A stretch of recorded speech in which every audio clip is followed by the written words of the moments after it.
Hi, Bob. It's a real pleasure to be here today and an honor for me to talk to you. I want to start out with your early life and just tell us about growing up in Southern California and working for H.W. Phillips and going from there.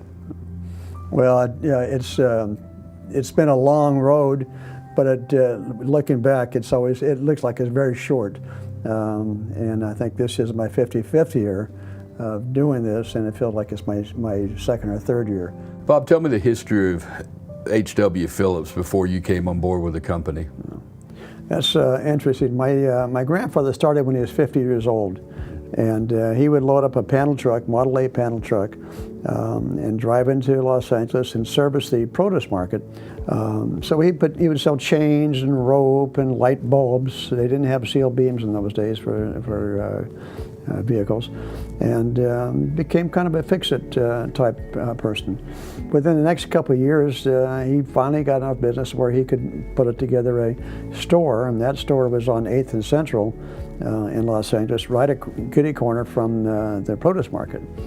And from there, he would again install spotlights. He developed his own signal arm, and the signal arm was one of those things that you look in the old movies and you might see them. A driver pulls down a crank handle and the arm comes up, and right turn, left turn, stop, and well before the directional lights became popular. Up until 1944, my father died of contracting TB, and I was 2.5 years old. And then from that point, my grandfather ran the business, and it was fairly successful. They had up to 8 employees, I've heard. And then in 1946, he contacted cataracts, and it got to be such a bad case of cataracts that he couldn't see very well, so he couldn't drive. So in '46, my grandfather retired. My mother and grandmother ran the company, but during that period there, the Korean War came along. They took some of the guys out of the company.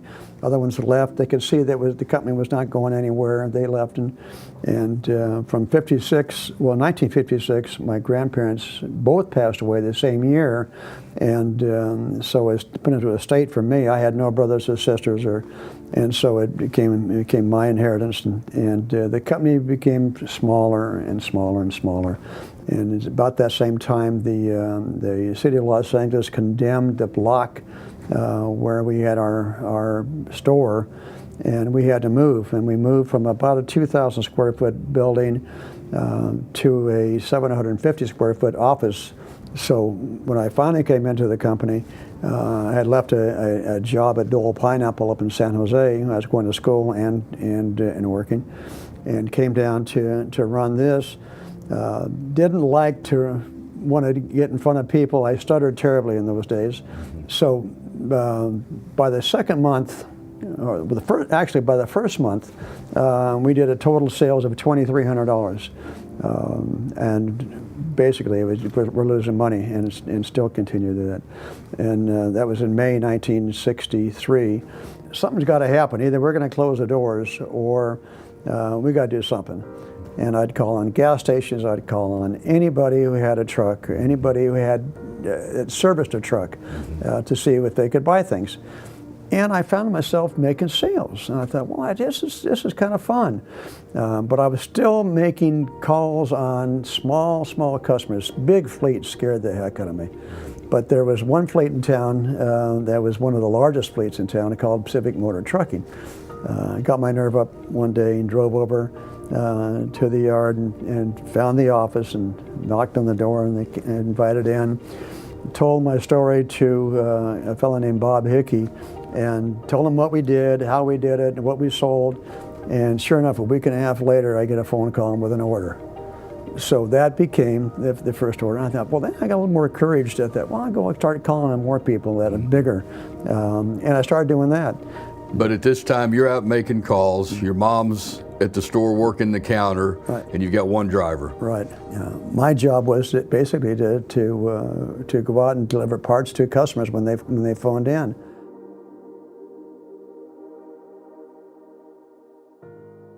What was the first big break that you had working with Phillips in your early sales career, trying to get the company up and running? One of my first sales over the telephone was a circus that was coming through town. So they called up and ordered a bunch of lights. I walked them through what they needed. So I went out in the afternoon and delivered the parts. I got a check, came back in. I was very happy about that. It was now one of my bigger sales.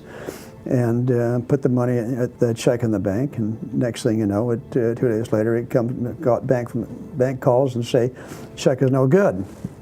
Of course, then I call up to find the circus, and they're gone. They're already gone. And I tracked them down in New Mexico, of all places. This is a couple weeks later. I sent them a telegram, said they had 48 hours to pay the bill. If not, I was going to file charges, and that means that they couldn't get back in California. Next thing I know, I got a check and money order and for the $235, and that taught me the lesson then is that you don't make a sale, or a sale is never complete until you get the money in the bank. Lesson learned, right? Lesson learned. Tell me about your mom. I hear she was a great lighting salesperson. My mom was a very positive thinking person. Nothing was too hard for her to do, so if we needed to sell products, or the customer needed some attention, she would go out and make the sales calls for the company and so on like that. That was back in the earlier days there. But as we hired a salesman, this Max Smith, he would do that part of it.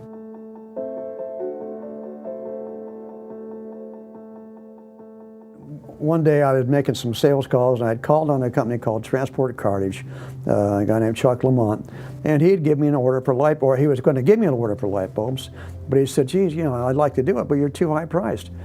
And I thought, God, I'm really limited in what we can do, so I had to pass on the order. But I'm driving around to make a pickup one day at the GE, and I thought, if I could just buy direct, I could pick up 25 to 30%. That got me thinking on the next step. Well, how about lighting? As the year progressed, we started selling a little bit more Grody, because not many people were selling Grody. We had a company called King Bee, but Grody came to us, and the sales rep came to us, and so now we had GE light bulbs and we had Grody lights. But I wanted to get into the bigger part of it. So I invited the vice president of sales, a fellow named Ernie Schiller from Signalstat, to come out. And 2 weeks later, we were signed up as Signalstat distributorship. Now we got into the bigger leagues. This was probably 1964, 65, something like that. And once we had the Signalstat, once we had the Grody, once we had the GE, Tungsol was a flasher company. We had that. Now we're starting to getting more lines, and I needed more salesmen. And from there, we opened up H.W. Phillips Company, and we had a place to park in front, place to park on the side, and that's how we got started. But a couple things happened then, and the most significant part was that April 1st, 1980 was a day we decided to move into our new building. April 1st, 1980 was also the day that Department of Transportation decided or inaugurated their deregulation. But anyway, we had just moved in the building, had a huge mortgage on the building. Now our margins went down, our customers went away, and we didn't get paid. And that was a very, very tough part of my life, but we survived it. And I made a decision to put the company up for sale, and we had a friend in Northern California named Terry Short.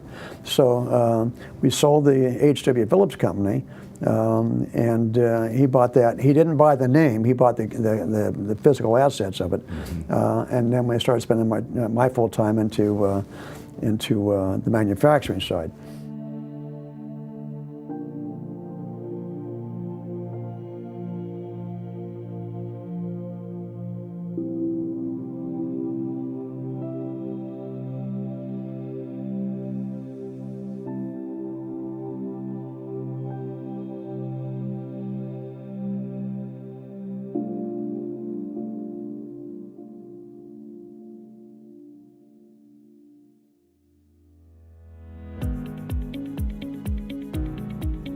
prepared for this presentation, walked in the office a couple days, or a week later, I guess it was, my appointment was, made the presentation, left that, not knowing where I stood on the business. So in this case, I got, it's cold morning, I got this nice plastic light came out of it in my briefcase that had been in the trunk of my car, put it down on the floor and stomped on it, and the thing just shattered. And one day I'm thinking, God, if we could only do a coil cable, it would last longer, we could charge more for it, we would have no competitors on it.